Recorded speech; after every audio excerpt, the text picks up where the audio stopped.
नमस्कार दोस्तों, स्वागत है आपका आज के मुख्य समाचार में, जिसमें सबसे पहली और बड़ी खबर में जिक्र मणिपुर का। मणिपुर हिंसा को लेकर सुप्रीम कोर्ट सख्त, सरकार से मांगी नई सिरे से स्टेटस रिपोर्ट।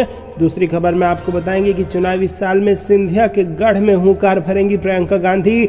जबलपुर के बाद ग्वालियर में होगी सभा, तारीख है तय। तीसरी खबर में जिक्र होगा कि ममता बनर्जी का भाजपा पर आरोप, कश्मीर मणिपुर को किया बर्बाद, अब बंगाल में विभाजनकारी ताकतों को उकसा रही है भाजपा। दोस्तों, हर एक खबर की गहराई में आपको ले जाएंगे, लेकिन उससे पहले अगर आपको भी ऐसा लगता है कि 2024 में बदल रही है देश की सरकार, तो कमेंट में अपनी राय जरूर बताइए। वीडियो लाइक करना मत भूलिएगा और चैनल को सब्सक्राइब करके बेल आइकन दबाइए। दरअसल दोस्तों, आपको बता दें कि मणिपुर हिंसा को लेकर सुप्रीम कोर्ट सख्त हो चुकी है और सरकार से नई सिरे से स्टेटस रिपोर्ट की मांग कर दी है। जी हाँ दोस्तों, आपको बता दें कि मणिपुर में हिंसा थमने का नाम नहीं ले रहा है और 3 मई को शुरू हुई हिंसा में अब तक 120 से ज़्यादा लोगों की मौत हो चुकी है। इधर राज्य में जारी हिंसा को लेकर सुप्रीम कोर्ट ने सरकार से नई सिरे से स्टेटस रिपोर्ट मांगी है।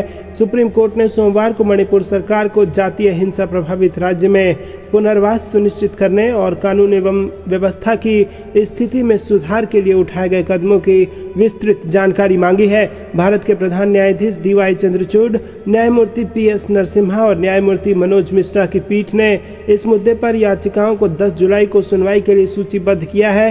राज्य सरकार की ओर से पेश सॉलिसिटर जनरल तुषार मेहता से पीठ ने अद्यतन स्थिति रिपोर्ट दाखिल करने को कहा और पीठ ने कहा कि इसमें पुनर्वास शिविरों, कानून व्यवस्था बनाए रखने के लिए उठाए गए कदम और हथियारों की बरामदगी जैसे विवरण होने चाहिए। रुक करते हैं अगली ब्रेकिंग न्यूज की तरफ। चुनावी साल में सिंधिया के गढ़ में हुंकार भरेंगी प्रियंका गांधी। जबलपुर के बाद ग्वालियर में होगी सभा, तारीख तय। जी हाँ दोस्तों, चुनावी साल में मध्य प्रदेश में कांग्रेस की तैयारियां जारी है। राष्ट्रीय स्तर के नेताओं ने भी अब मध्य प्रदेश में मोर्चा संभाल लिया है। कांग्रेस की राष्ट्रीय महासचिव प्रियंका गांधी जबलपुर से कांग्रेस के चुनावी अभियान का आगाज कर चुकी हैं, जबकि अब वो केंद्रीय मंत्री ज्योतिरादित्य सिंधिया के गढ़ ग्वालियर आने वाली हैं। प्रियंका के ग्वालियर दौरे की तारीख भी तय हो गई है और कांग्रेस की राष्ट्रीय महासचिव प्रियंका गांधी 22 जुलाई को मध्य प्रदेश के ग्वालियर में सभा करेंगी और इसके लिए PCC की तरफ से तैयारियां शुरू हो गई हैं। प्रियंका यहां सभा करके पूरे ग्वालियर चंबल में कांग्रेस के पक्ष में माहौल बनाने की कोशिश करेंगी। बता दें कि इससे पहले वो महाकौशल से कांग्रेस के चुनावी अभियान की शुरुआत कर चुकी है। बताया जा रहा है कि ग्वालियर के बाद विंध्य अंचल का दौरा भी वो करेंगी और इस बार प्रियंका गांधी पूरी तरह से मध्य प्रदेश में एक्टिव नजर आ रही हैं। बता दें कि ग्वालियर चंबल में विधानसभा की 34 सीटें आती हैं, जो राज्य का तीसरा सबसे बड़ा अंचल माना जाता है। ऐसे में कांग्रेस प्रियंका गांधी के सहारे इन 34 सीटों पर फोकस बनाना चाहती है और इसके अलावा विंध्य की 30 सीटों को कवर करने के लिए भी यहां पर प्रियंका गांधी की सभा जल्द किसी बड़े शहर में कराई जा सकती है। रुक करते हैं अगली ब्रेकिंग न्यूज की तरफ। ममता बनर्जी का भाजपा पर आरोप, कश्मीर मणिपुर को कर दिया बर्बाद, अब बंगाल में विभाजनकारी ताकतों को उकसा रही। जी हाँ दोस्तों, आपको बता दें कि पश्चिम बंगाल के मुख्यमंत्री ममता बनर्जी ने यह आरोप लगाया है कि भाजपा ने अपनी विभाजनकारी राजनीति के माध्यम से कश्मीर और मणिपुर को तो बर्बाद कर ही दिया है। इसके साथ ही उन्होंने भाजपा पर बंगाल में अलगाववादी समूहों को भड़काने का आरोप लगाया और उन्होंने आरोप लगाया कि भाजपा अपने राजनीतिक लाभ के लिए राज्य को विभाजित करने का प्रयास कर रही है।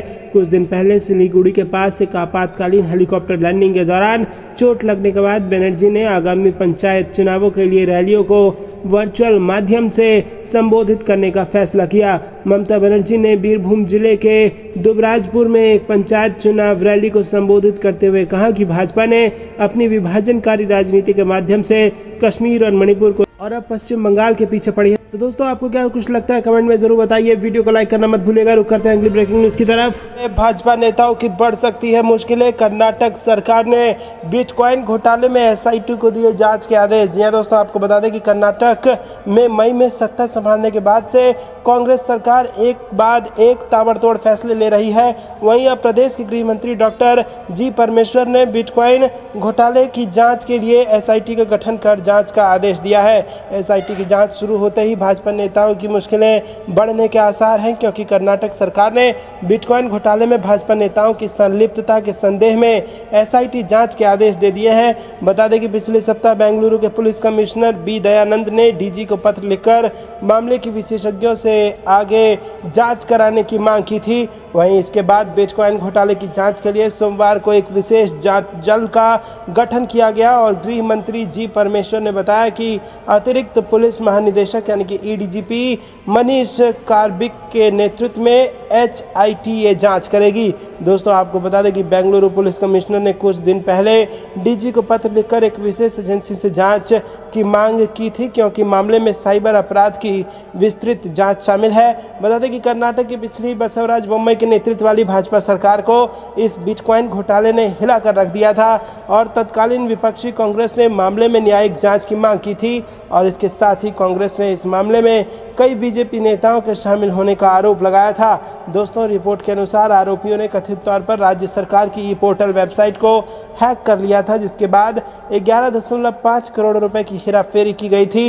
एक आरोपी श्री कृष्ण रमेश उर्फ श्रीकी को गिरफ्तार कर जमानत पर रिहा कर दिया गया। वहीं इस बिटकॉइन घोटाले में भाजपा नेताओं के शामिल होने का भी संदेह है। तो दोस्तों यहाँ पर बड़ी मुश्किल में फंस सकती है बीजेपी। कर्नाटक में भाजपा नेताओं की मुश्किलें बढ़ सकती हैं और कर्नाटक सरकार ने इस बड़े घोटाले को जांच के आदेश SIT को दे दिए हैं। दोस्तों आपको क्या कुछ लगता है कमेंट में जरूर बताइए। वीडियो लाइक करना मत भूलिएगा। दोस्तों रुक करते हैं अगली ब्रेकिंग न्यूज की तरफ। में राहुल गांधी का ऐलान, तेलंगाना में दोहराएंगे कर्नाटक वाली जीत। कर्नाटक में बीजेपी के बाद अब यहाँ BRS को हराएंगे। दोस्तों क्या पूरी खबर आपको जरूर बताएंगे, लेकिन उससे पहले अगर आपको भी ऐसा लगता है कि 2024 में बन रही है कांग्रेस की सरकार तो कमेंट में अपनी राय बताइए। वीडियो को लाइक कीजिए और चैनल सब्सक्राइब करके बेल आइकन दबाना मत भूलिएगा। रुक करते हैं ये बड़ी खबर की तरफ। खम्बम में राहुल गांधी का बड़ा ऐलान, तेलंगाना में दोहराएंगे कर्नाटक और बीजेपी के बाद अब यहाँ BRS को भी हराने का कर दिया ऐलान। जी हाँ दोस्तों, कांग्रेस नेता राहुल गांधी ने खम्बम में रविवार को एक जनसभा के साथ तेलंगाना में पार्टी के चुनाव अभियान की शुरुआत की और कहा कि कर्नाटक विधानसभा चुनाव परिणाम को यहां भी दोहराया जाएगा। राज्य में इस साल के अंत में विधानसभा चुनाव होने हैं और उन्होंने दावा किया कि कर्नाटक चुनाव परिणाम के बाद तेलंगाना में बीजेपी का सफाया हो गया है और कांग्रेस तथा भारत राष्ट्र समिति यानी कि BRS के बीच सीधा मुकाबला होगा। BRS को बीजेपी रिश्तेदार समिति और बीजेपी की B टीम करार देते हुए राहुल गांधी ने कहा कि कांग्रेस ने कर्नाटक में बीजेपी की भ्रष्ट और गरीब विरोधी सरकार को हराया क्योंकि सभी गरीब कांग्रेस के साथ खड़े हैं। उन्होंने कहा कि एक तरफ बीजेपी और उनके अरबपति थे, दूसरी तरफ किसान, मजदूर, आदिवासी, दलित, छोटे व्यापारी, अल्पसंख्यक और कमजोर वर्ग था और तेलंगाना में भी यही दोहराया जाने वाला है। एक तरफ मुख्यमंत्री, उनका परिवार और उनके 10-15 अरबपति मित्र होंगे तो वहीं दूसरी तरफ सभी गरीब, दलित, किसान, आदिवासी, छोटे व्यापारी, अल्पसंख्यक और कमजोर वर्ग होंगे। वहीं कर्नाटक में जो हुआ वो तेलंगाना में दोहरा दिया जाएगा। तेलंगाना में विधानसभा चुनाव से पहले बड़ा वादा करते हुए राहुल गांधी ने घोषणा की कि अगर पार्टी सत्ता में आई तो प्रत्येक विधवा और वरिष्ठ नागरिकों को 4,000 रुपये की मासिक पेंशन मिलेगी। उन्होंने याद दिलाया कि पार्टी पहले ही वारंगल में किसान घोषणा पत्र और हैदराबाद में युवा घोषणा पत्र की घोषणा कर चुकी है। उन्होंने कहा कि आज हम एक और ऐतिहासिक कदम की घोषणा कर रहे हैं। वरिष्ठ नागरिकों और विधवाओं को हर महीने 4,000 रुपये पेंशन के रूप में मिलेंगे। BRS सरकार वर्तमान में आसरा पेंशन योजना के तहत वरिष्ठ नागरिक और विधवाओं को पेंशन के रूप में 2,016 रुपये प्रति माह देती है। वहीं दोस्तों उन्होंने ये भी वादा किया कि अगर कांग्रेस सत्ता में आई तो पोडू की जमीन आदिवासियों को लौटा देगी और उन्होंने कहा कि KCR सरकार द्वारा किसानों और दलितों से छीनी गई सभी जमीनें भी उन्हें वापस कर दी जाएंगी। तो दोस्तों यहाँ पर ताबड़तोड़ ऐलान किया है राहुल गांधी ने और कर्नाटक वाली जीत तेलंगाना में दोहराने का वादा कर दिया है। क्या कुछ आपको लगता है कमेंट में जरूर बताइए। वीडियो लाइक करना मत भूलिएगा। शुरू करते हैं अगली ब्रेकिंग न्यूज की तरफ। यहाँ पर बागियों के खिलाफ सीनियर पवार का बड़ा एक्शन, अजीत पवार समेत 9 लोगों के खिलाफ अयोग्यता याचिका। जी हाँ दोस्तों, क्या पूरी खबर आपको जरूर बताएंगे, लेकिन इससे पहले अगर आपको भी ऐसा लगता है कि महाराष्ट्र में नहीं चलने वाली है ये जुगाड़ वाली सरकार तो कमेंट में अपनी राय जरूर बताइए। वीडियो को लाइक करके चैनल सब्सक्राइब कीजिए और बेल आइकन दबाना मत भूलिएगा। दरअसल दोस्तों आपको बता दें कि महाराष्ट्र में NCP नेता अजीत पवार ने रविवार 2 जुलाई को जो राजनीतिक कदम उठाया उसने सभी को हैरान कर दिया है। उन्होंने महाराष्ट्र के डिप्टी CM के रूप में अपनी अगली राजनीतिक पारी शुरू कर दी है। तो चाचा शरद पवार ने साफ कर दिया है कि ये बगावत है और कहा है कि वो दिखा देंगे कि एनसीपी किसकी है। इस बीच महाराष्ट्र एनसीपी के अध्यक्ष जयंत पाटिल ने बताया कि अजीत पवार और उनके साथ शपथ लेने वाले एनसीपी नेताओं के खिलाफ कार्रवाई शुरू हो गई है। पाटिल ने कहा कि राष्ट्रवादी कांग्रेस पार्टी के 9 सदस्यों ने राजभवन जाकर पार्टी की नीति के खिलाफ शपथ ली है और ये राष्ट्रवादी कांग्रेस पार्टी के अध्यक्ष शरद पवार को अंधेरे में रखकर की गई कार्रवाई है। उन्होंने बताया कि राष्ट्रवादी कांग्रेस पार्टी की ओर से मंत्री पद की शपथ लेने वाले 9 एनसीपी नेताओं को लेकर विधानसभा अध्यक्ष को अयोग्यता याचिका भेजी गई है। वहीं पाटिल ने कहा कि हमने केंद्रीय चुनाव आयोग को पत्र लिखा है और उन्हें मेल भी किया है। केवल 9 लोगों के खिलाफ कार्रवाई की मांग की गई है, बाकी विधायक हमारे संपर्क में हैं। जब वो अपने विधानसभा क्षेत्र में जाएंगे तो हमारे साथ वापस आएंगे। इसी के साथ एनसीपी की महाराष्ट्र इकाई के अध्यक्ष पाटिल ने कहा कि हम चाहते हैं कि अयोग्यता याचिका पर जल्द सुनवाई कर हमारा पक्ष समझना चाहिए। विधानसभा अध्यक्ष को इस संबंध में जल्द से जल्द निर्णय लेना चाहिए और हमने सभी कानूनी कदम उठाए हैं। जब उन्होंने शपथ ली थी तभी वो अयोग्य हो गए। 2 जुलाई महाराष्ट्र की राजनीति के लिए सुपर संडे बनकर सामने आया। एनसीपी नेता अजीत पवार ने अपने आवास पर विधायकों की बैठक बुलाई और पहले खबर आई कि ये बैठक महाराष्ट्र में एनसीपी का प्रदेश अध्यक्ष बनाने के लिए बुलाई गई है और इस बैठक में पार्टी के दोनों कार्यकारी अध्यक्ष सुप्रिया सुले और प्रफुल्ल पटेल भी पहुंचे। लेकिन पूरा घटनाक्रम ही कुछ देर में बदल गया जब अजीत पवार बैठक से निकलकर सीधे राजभवन पहुंच गए और डिप्टी सीएम के रूप में शपथ लेकर शिंदे फडणवीस सरकार में शामिल हो गए। अजीत पवार के अलावा एनसीपी के 8 और विधायकों ने शपथ ली है। तो दोस्तों, आपको क्या कुछ लगता है कमेंट में जरूर बताइए। क्या वाकई में शपथ लेते ही ये 9 के 9 अयोग्य घोषित हो गए? कमेंट में अपनी राय जरूर बताइए। वीडियो लाइक करना मत भूलेगा। अभी के लिए इतना ही। जय हिंद, जय भारत।